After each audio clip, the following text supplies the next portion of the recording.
I'm Chris Armbrust with Dakota Fiber Mill and the Gnome Schoolhouse. We are going to build a skirting table today. And it's a quick and easy skirting table. There's a lot of different types of skirting tables out there.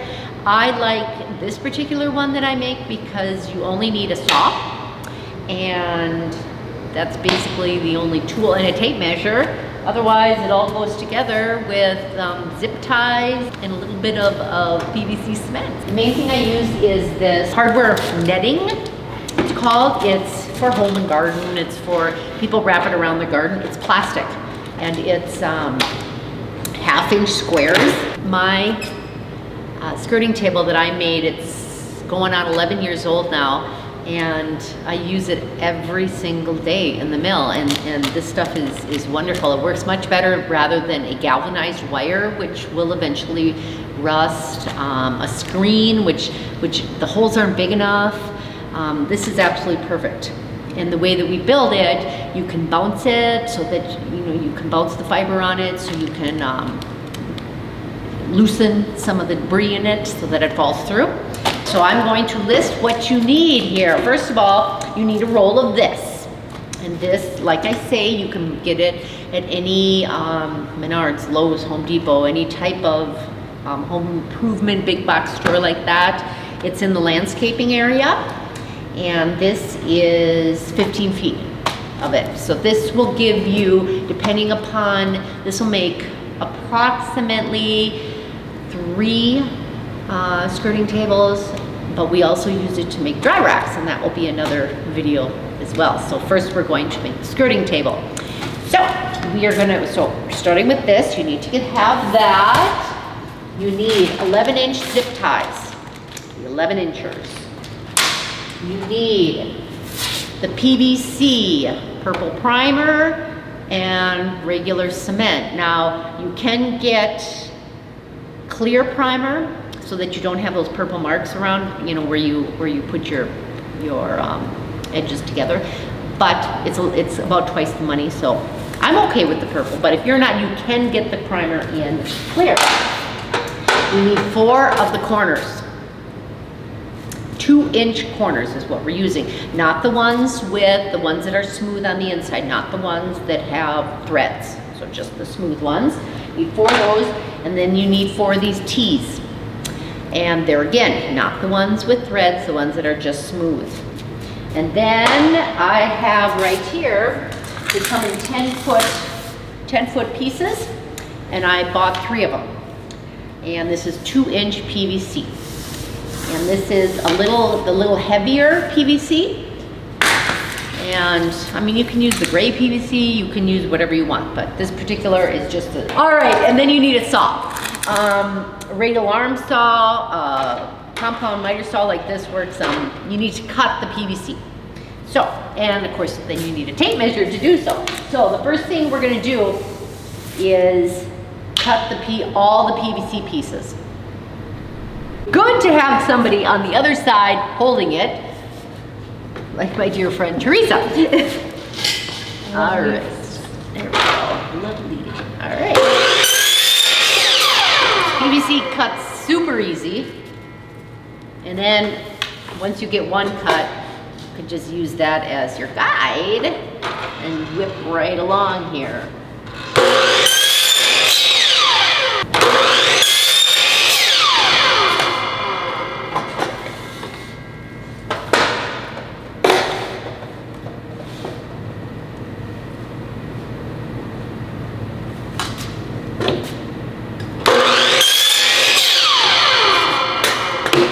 All right, now we have our 4 8-inch pieces cut. Now we're gonna cut our legs next, and our legs are gonna be 42 inches because when I like the skirting table to be high, so you're not bending, that it's at a good level. If you're very short, you can make the legs lower if it's more comfortable for you. If you're super tall, you can make the legs higher. You can customize this however you would like, but I like 42 inches on the legs. So we are going to cut the legs now 42 inches.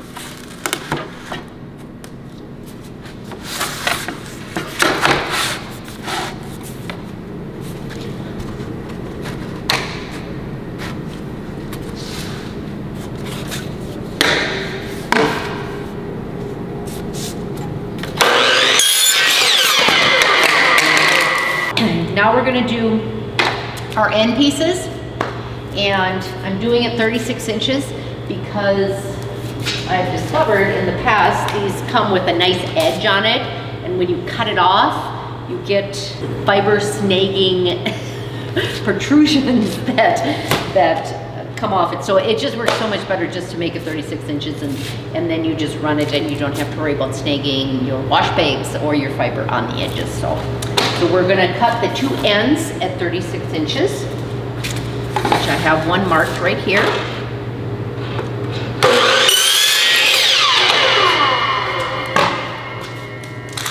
One more, and I'm gonna need my assistant again for this cut.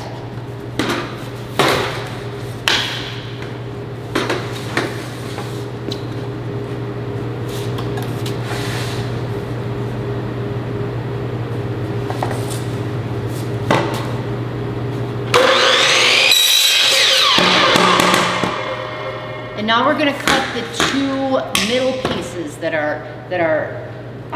will determine the length of our skirting table. There again, now this is totally customizable. I am going to make it 48 inches, so it's going to be plenty big to lay a large fleece out on to skirt. So I'll measure this into 48 inches. Now you could sure do it longer if you wanted it longer so that two folks could be skirting at the same time, but that is completely up to you. So these come, they have a little applicator. They're very strong smelling. So well ventilated area. So what you do is just liberally, I'm kind of a sloppy person, so this is going to be also, everywhere that this gets, it's going to be this color, so just beware of that. So I'm putting some there, and I'm putting some on the outside of the pipe that I'm going to put together. Okay. Now take our cement.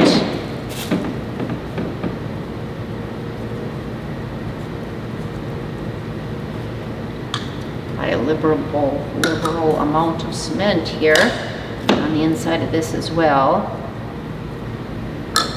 All right, and then you attach the two. Simple as that. So there, one corner. Now we're going to do all four corners before we move on to the T's. We're going to do the T's after this.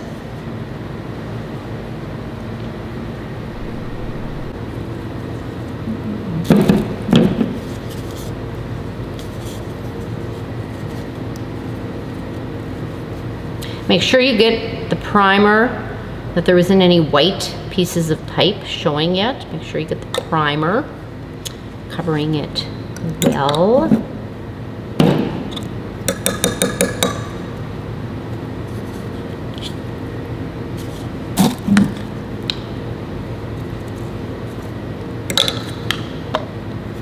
And you don't need a whole heck of a lot of cement on there. Push it in all the way until it can't go any further, and you'll feel it.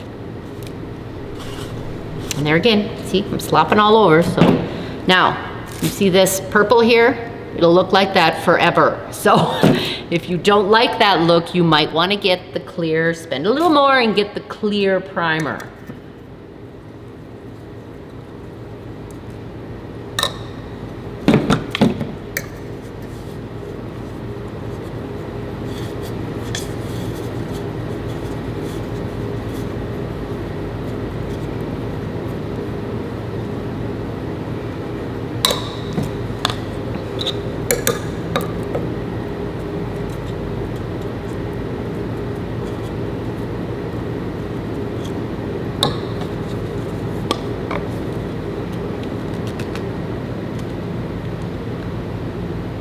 So I have this set up here. Now we're going to do our T's.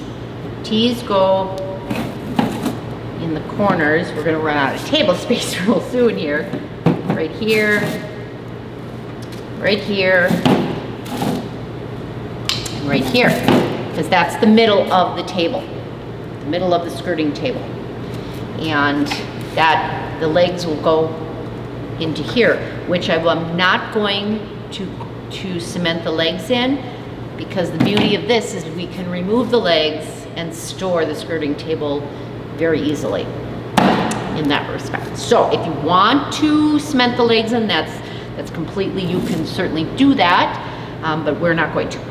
So we do the same process for the tees. You really should dry fit the parts first, and you got to be very careful now when we're putting this together. Is we want this needs to be going straight down for the legs, and this of course coming to the side, because this is where the 36-inch piece, and here will be the 42-inch piece. So you want the legs coming straight down. So bear that in mind. And when applying this, you may be a little neater than I am too. So that's always good. But kind of a sloppy one. So.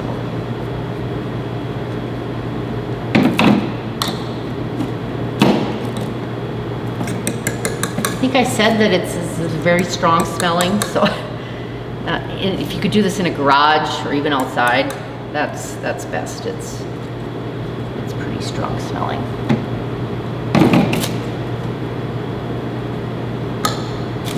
All right.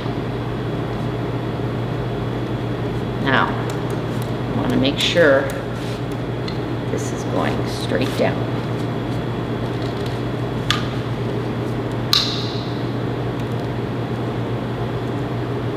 Right? So one.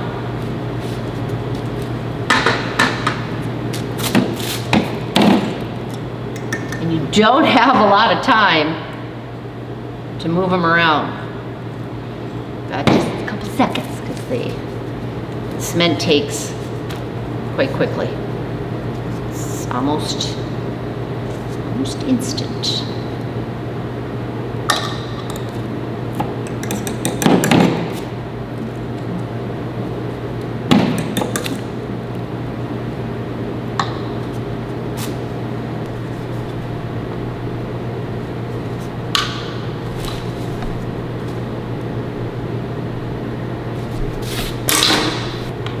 All right, so there we go. Now next, I'm gonna put the two end pieces in. So we're gonna be making a corner here now. I'm gonna do the two 36-piece end pieces.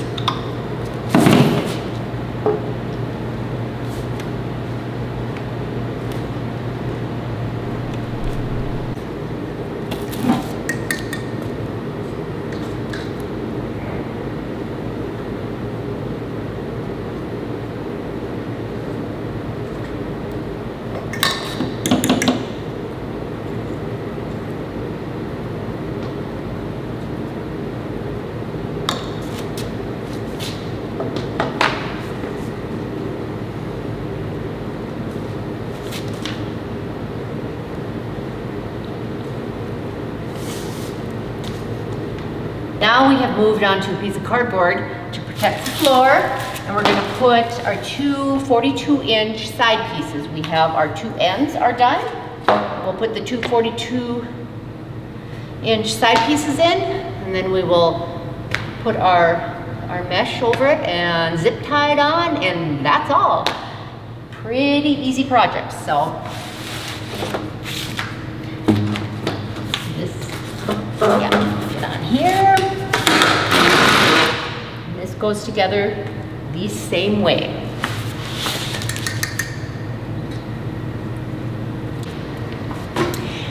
All right, well, first of all, I told you wrong. It's been 11 years since I built my skirting table, and I wanted it, the finished height, to be 42 inches. So the legs can't be 42 inches because when you put it together, it ends up being 46 inches. So I'm going to take 4 inches off of our legs so that the finished height is 42 inches. All right, now we're gonna put the legs on our table, and there again, I want the legs removable so we are not cementing the legs in.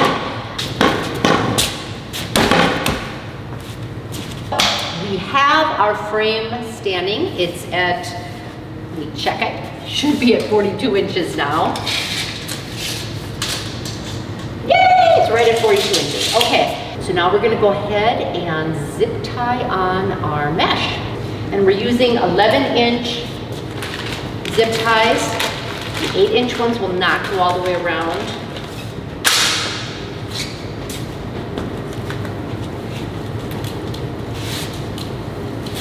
And how you cut this is you're gonna cut this so that these ends wrap under. Because otherwise what will happen if you don't, you're gonna have these rough edges that will catch fiber. If you're using wash bags, they'll catch your wash bags, and it's very frustrating. So I'm just gonna go ahead and put one zip tie in here. All right, so now what we're gonna do is we're gonna cut it to the length that we want it. And I want it fairly tight, but I also want a little give in it so that we can bounce it a little bit. And then I want this to wrap on the other underside of the PVC pipe. So I picked my spot, and I'm just gonna go ahead and cut through the middle.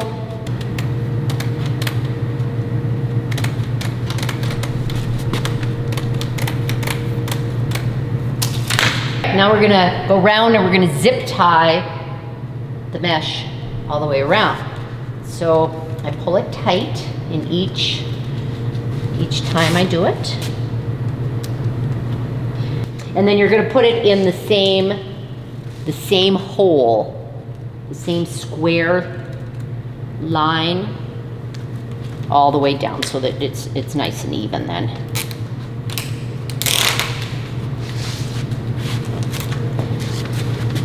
I'm gonna put 3 in to begin with. All right, now you can see here I've got this end done.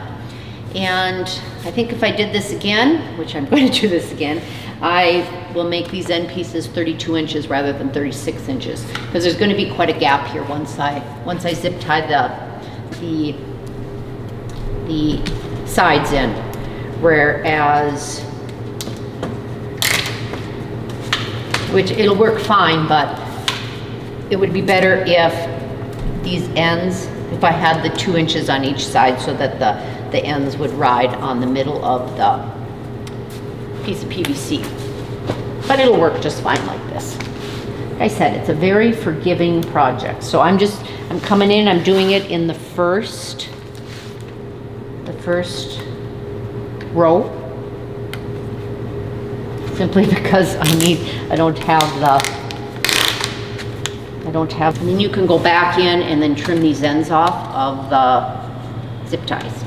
You're all complete.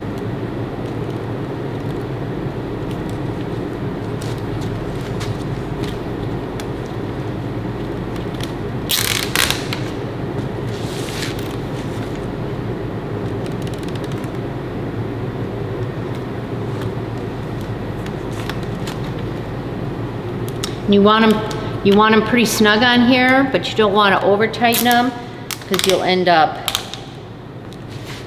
stretching your little square like that. And if it does happen to break, which I might show a picture of the one I've been using now for 11 years, every single day, 365 days a year, I'll show you where it has worn through, and it's just, I've got some gapping now, but I still use it every single day. So you want to put the ties at the bottom underneath your pipe so they're not up like this to catch your bag or your fiber. Okay, we are complete. You can put as many or as few of zip ties on the edges as you want. You could fill it up with zip ties if you want. You can also use string. I'll show a picture of that. When my husband makes them, he meticulously wraps string all the way around so that it's all held nicely. And there's no zip ties on it, but it's just, I like the zip ties. It's quick, it's easy.